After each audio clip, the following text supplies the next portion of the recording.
Cinema అయిన మహా నేను మిస్టర్ బిన్ మాట సూటిగా ఉంటది, మ్యాటర్ క్లియర్ గా ఉంటుంది. ఈ వీడియోలో మనం మాట్లాడుకుందాం గుర్తుకొస్తున్నాయి ETV win original series review.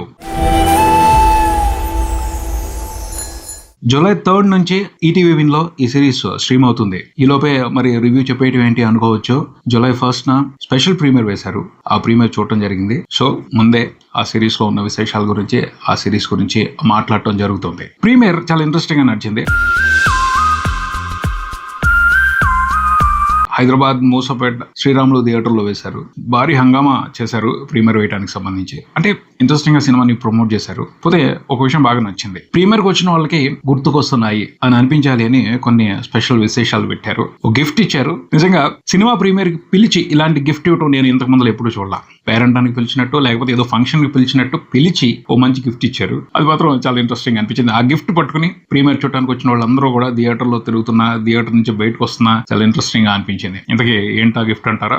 నేను చూపిస్తాను, మీకోసం చూపించాలి అనిపించింది. మన జీవితాలు తిరిగి అనుభవించడానికి ఉన్న ఒకే ఒక్క దారి జ్ఞాపకాలు.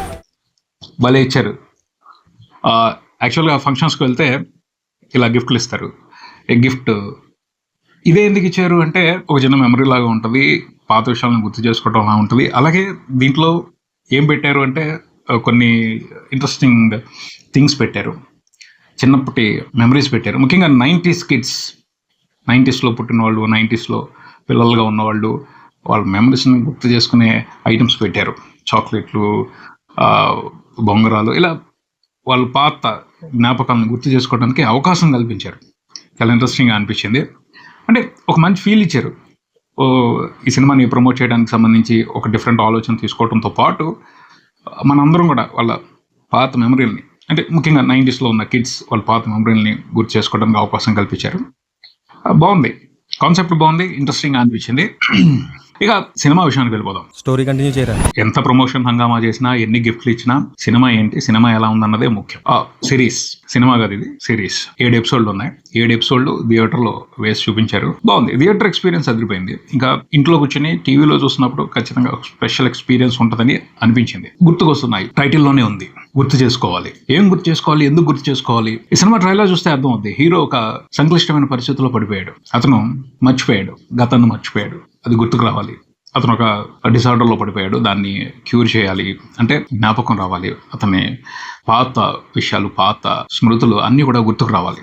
అందుకోసం కొన్ని ప్రయత్నాలు జరుగుతూ ఉంటాయి. ఆ ప్రాసెస్లో అసలు ఏం జరిగింది, అతని చిన్నతనంలో ఏం జరిగింది, అతని జీవితంలో ఏం జరిగింది, అతని ఫ్రెండ్స్ అతనితో కలిసి ఏం చేశారు, అతని ప్రేమ, అతని ఫ్యామిలీ, అతని రిలేషన్షిప్స్, ఇవన్నిటిని డిస్కస్ చేసుకుంటూ పాతలో గతంలోకి వెళ్ళి వాటన్నిటిని తలుచుకుంటూ అతనికి మళ్ళీ గుర్తుకు తెచ్చేటట్టు చేయటం. అంటే మర్చిపోయాడు ఆ గతాన్ని, అతని గత స్మృతుల్ని గుర్తుకు చేయటం అనమాట. ఈ ప్రాసెస్ ని 7 ఎపిసోడ్స్ లో చాలా ఇంట్రెస్టింగ్ గా చెప్పారని చెప్పాలి. అంటే ముందు సినిమా స్టార్ట్ అయినప్పుడు నార్మల్ గానే అనిపించింది. ఫస్ట్ 1-2 ఎపిసోడ్స్ కొంచెం నార్మల్ గా, రెగ్యులర్ గా ఉందలే అనిపించింది. కొన్ని సినిమాల రిఫరెన్స్లు కూడా కనపడతాయి, వాటి గురించి నేను మెన్షన్ చేయను. ఎందుకంటే జస్ట్ రిఫరెన్స్ గా పాయింట్ ని మాత్రమే తీసుకున్నారు. వీళ్ళు స్క్రీన్ ప్లే అంతా మార్చి కొత్తగా చెప్పే ప్రయత్నం చేశారు. సో ఆ ఫ్రెండ్స్ హంగామా, బ్యాచులర్ పార్టీ, గోవా వెళ్ళాలనుకోవడం, ఇలాంటివన్నీ మనం చాలా సినిమాల్లో చూసాం. కాకపోతే గోవా వెళ్లకుండా ఒక మంచి ట్విస్ట్ వస్తుంది. ఆ తర్వాత నుంచి కథలో ఆసక్తికరమైన కథనం మొదలవుతుంది. పోతే ఈ ఫ్రెండ్స్ వ్యవహారం ఇదంతా కొంచెం కామెడీగా నడిచిపోతుంది ఒక 2 ఎపిసోడ్ వరకు. అసలైన ఇంట్రెస్టింగ్ ఎంటర్టైన్మెంట్ ఈ సినిమాలో ఎప్పుడు మొదలవుద్ది అంటే చైల్డ్హుడ్ మెమరీస్ గుర్తుకు రావటం మొదలుపెట్టిన తర్వాత, వాటి గురించి వాళ్ళు తలుచుకోవటం మొదలుపెట్టిన తర్వాత మొదలవుతుంది. చాలా ఇంట్రెస్టింగ్ గా ఉంటుంది. వాళ్ళు చిన్నప్పుడు ఏం చేశారు, ఎంత అల్లరి చేశారు, ఎన్ని జ్ఞాపకాలు కోడేసుకున్నారు, వాటన్నిటిని ఎలా గుర్తుపెట్టుకున్నారు అనేది చాలా ఇంట్రెస్టింగ్ గా ఉంటుంది.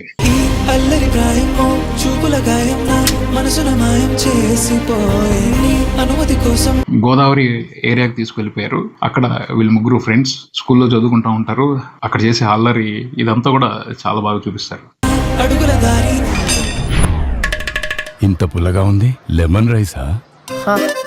అంటే చాలా సినిమాల్లో చూసిన అంశాలు కనబడుతున్నాయి అనిపిస్తూ ఉంటది. అయినప్పటికీ మనం ఇన్వాల్వ్ అవుతాం. ఎందుకంటే కథ రాసిన విధానంలో, కథ చెప్పిన విధానంలో, ఆ స్టోరీని విజువలైజ్ చేసిన విధానంలో ఒక స్పెషల్ ఉంటుంది. ఇలాంటి మెమరీస్ ఎన్ని సినిమాల్లో వచ్చినా, ఎన్నిసార్లు వచ్చినా మళ్ళీ తలుచుకుని, మళ్ళీ మన పాత రోజులను గుర్తు చేసుకుని ఆనందపడతాం.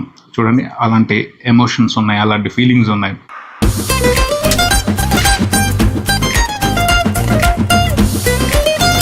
వాటిని ఎంజాయ్ చేస్తాం.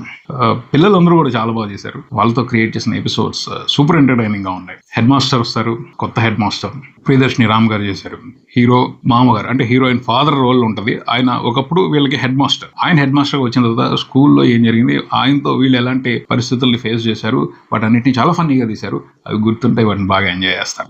ఇలాంటి డిస్గస్టింగ్ బ్యాచ్ ని నా కెరియర్ లో ఎప్పుడు చూడలేదు. చాలా అంటే హీరోకి ఇన్స్టెంట్ లవ్ స్టోరీ కాదు, చిన్నప్పటి నుంచి కూడా ఆ లవ్ స్టోరీ కంటిన్యూ అవుతుంది. దాన్ని బతికించుకోవాలి.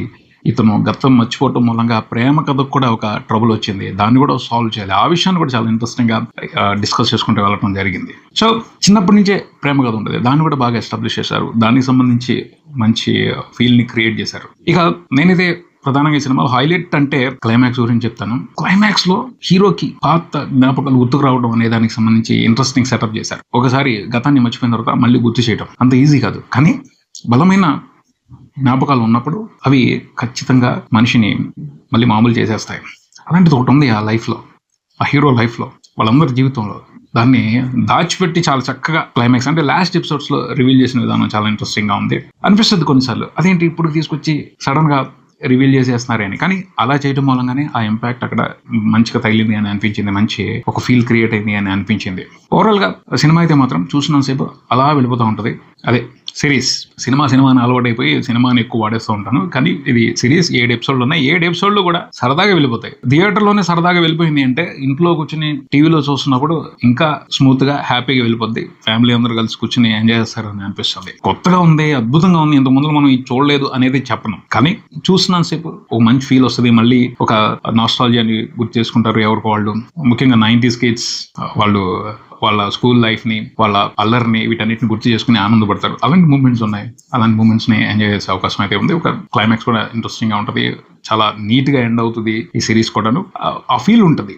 నటీనటుల పర్ఫార్మెన్స్ అన్ని బాగున్నాయి. రాజేశ్వన్ అతన్ని అప్రిషియేట్ చేయాల్సిందే, ఎందుకంటే అతను హీరో అయినప్పటికీ సిరీస్ ని మిగతా క్యారెక్టర్లు రన్ చేస్తుంటాయి. అతను ఒక విక్టిమ్, ఒక బాధితుడు అయినా కూడా చాలా ఇంట్రెస్టింగ్ గా పెర్ఫామ్ చేసి తన మార్క్ ని ప్రదర్శించారని చెప్పాలి. క్లైమాక్స్ లో అతనికి స్కోప్ దొరికింది పెర్ఫామ్ చేయడానికి, బాగా పెర్ఫామ్ చేశాడు. అతని ఫ్రెండ్స్ గా యాక్ట్ చేసిన వాళ్ళు అందరూ కూడా చాలా బాగా చేశారు. చిన్నపిల్లలు ముఖ్యంగా వాళ్ళు చాలా మంచి అటెన్షన్ తీసుకున్నారు. అమాయకంగా చాలా న్యాచురల్ గా యాక్ట్ చేశారు. వాళ్ళ పెర్ఫార్మెన్స్ లో గుర్తుండిపోతాయి.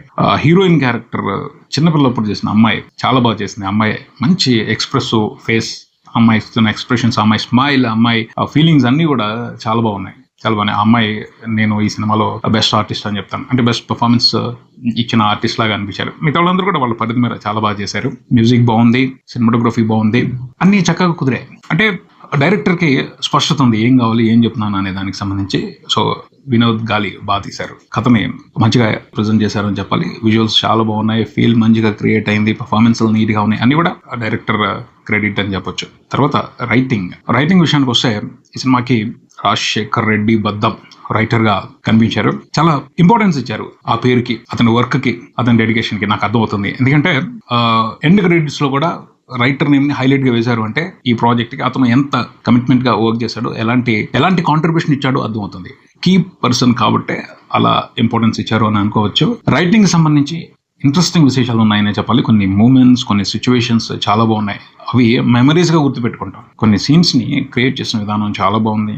డైలాగ్స్ అవసరానికి తగ్గట్టు బాగున్నాయి. ఓవరాల్ గా అయితే మాత్రం ఇట్స్ ఇంట్రెస్టింగ్ సిరీస్. ఈటీవీ నుంచి వచ్చిన కంటెంట్ లో one of the best content ఇది, అందులో అనుమానమే లేదు. అందరూ కూడా రిసీవ్ చేసుకుంటారు అని, సేమ్ ఫీలింగ్ తీసుకుంటారని నాకైతే మనస్ఫూర్తిగా అనిపిస్తుంది. జూలై 3న ఈటీవీలో స్ట్రీమ్ అవటం మొదలవుతుంది. చూడండి, మీరు కూడా మంచి మెమరీ తీసుకుంటారని అనుకుంటున్నాను. ఖచ్చితంగా చెప్పొచ్చు, డిసప్పాయింట్ చేయదు. వన్ థింగ్, బోర్ కొట్టదు. సెకండ్ థింగ్, ఎందుకు చూసామరా, దీనికోసం ఎందుకు టైం వేస్ట్ చేసాం అన్న ఫీలింగ్ అయితే రాదు. అలానే ఎక్స్ట్రాడినరీగా ఉంటుంది, ఇలాంటి సిరీస్ ఇంతకు ముందు తీయలేదు అని కూడా చెప్పను, బట్ బాగుంటుంది. చూడండి ఈటీవీలో. ఇది ఇక్కడికి. నేను mister B. Keep watching cinema prism. Thank you.